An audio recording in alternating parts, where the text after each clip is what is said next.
क्या आप जानते हैं कि 1935 तक सिंध बॉम्बे प्रेसिडेंसी का हिस्सा हुआ करता था?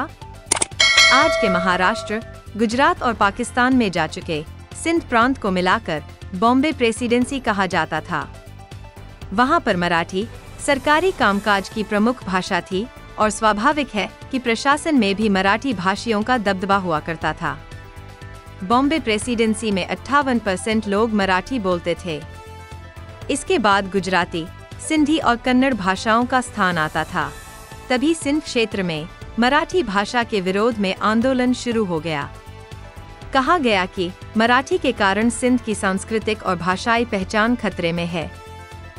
वे मराठी भाषा के प्रभुत्व से मुक्त होकर अपनी भाषा, संस्कृति और प्रशासनिक स्वायत्तता चाहते थे। इसकी शुरुआत हुई मराठी भाषियों पर हमलों और मारपीट के साथ। ठीक वैसे ही जैसे आज महाराष्ट्र, कर्नाटक और तमिलनाडु में हिंदी भाषियों के साथ होता है। सिंधी भाषा और संस्कृति के नाम पर अलग सिंध प्रोविंस के आंदोलन में पर्दे के पीछे वहां के मुसलमान थे, जिनकी संख्या तब तक लगभग 70% हो चुकी थी। मात्र 30% आबादी वाला हिंदू सिंधी समुदाय भी बिना किसी सोच समझ के उस भाषाई आंदोलन से जुड़ गया। 1 अप्रैल वर्ष 1936 को अलग सिंध प्रांत बना और फिर शुरू हुआ शांतिप्रिय समुदाय का असली खेल। अलग सिंध प्रांत बनते ही सबसे पहले कराची से मराठी भाषियों को मार मार कर भगाया जाने लगा। उनकी वहां के व्यापार में बड़ी हिस्सेदारी हुआ करती थी।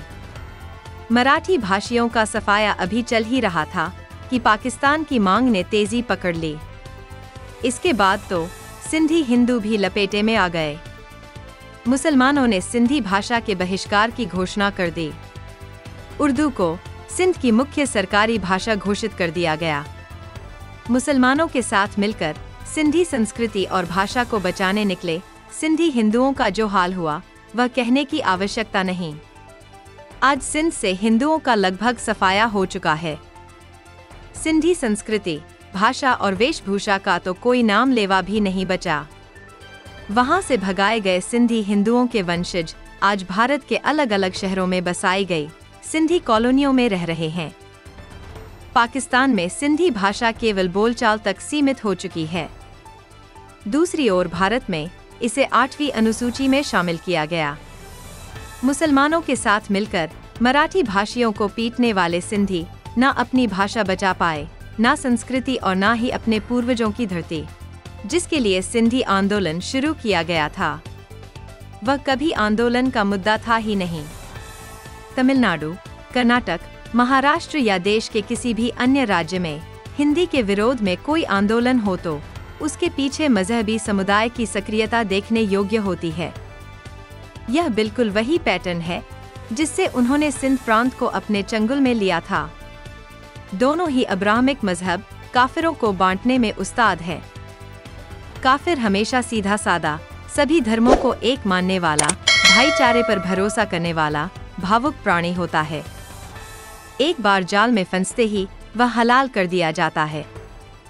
उसे संभलने का दूसरा मौका भी नहीं मिलता। भारत पर अपनी गिद्ध दृष्टि टिकाए बैठे दोनों विदेशी मजहबों का यह पुराना खेल है। जहां पर यह कम संख्या में होते हैं, वहां के स्थानीय भाषा प्रांत के लिए आंदोलन शुरू करते हैं।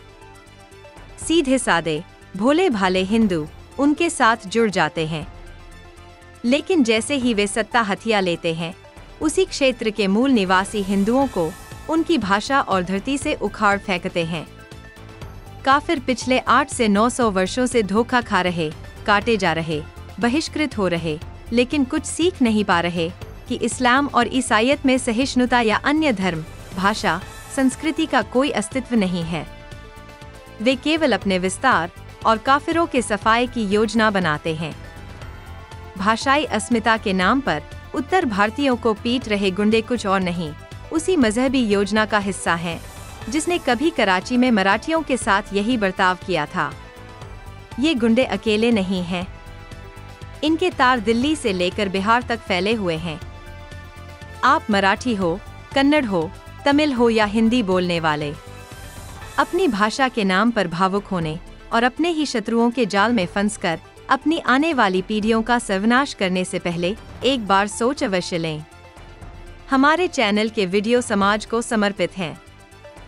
आप इनको डाउनलोड करके जैसे चाहे वैसे प्रयोग कर सकते हैं। हमारे सोशल मीडिया लिंक हर वीडियो के डिस्क्रिप्शन में होते हैं। हमारा एकमात्र उद्देश्य हिंदू समाज को जागृत और एकजुट करना है। इसमें सहभागी बने।